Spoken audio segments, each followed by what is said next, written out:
الكيكة الرسمية للشتا، لازم نعملها في الشتا. هو كده. يلا نبتدي. 4 بيضات درجة حرارة الغرفة، عليهم رشة فانيلا ونضربهم كويس. هنحط 1.5 كوب سكر،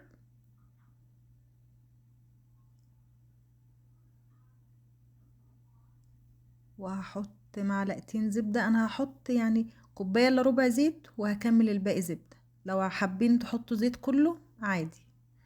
كوباية برتقال، عصير برتقال، معلقة خل صغيرة،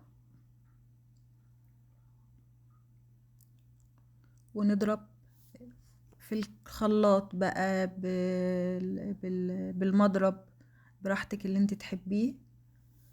في الخلاط بتبقى كويسة كده. حطيت بشر برتقال، معلقة كبيرة.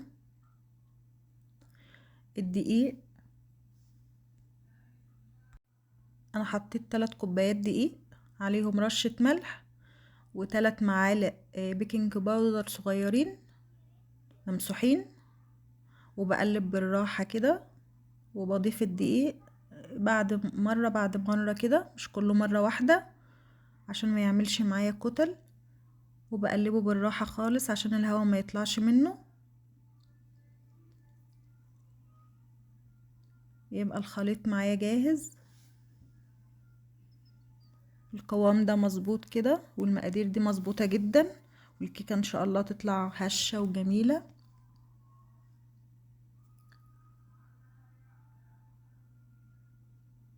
قوام كده مظبوط.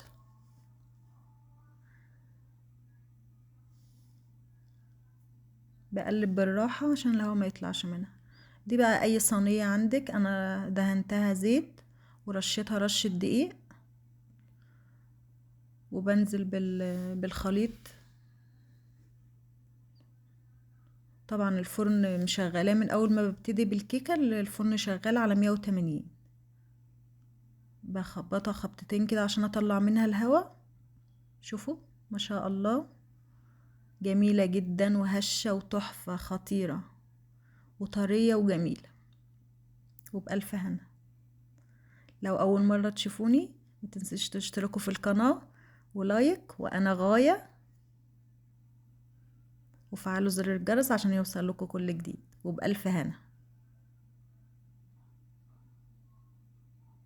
وهسيب لكم المقادير في الوصف.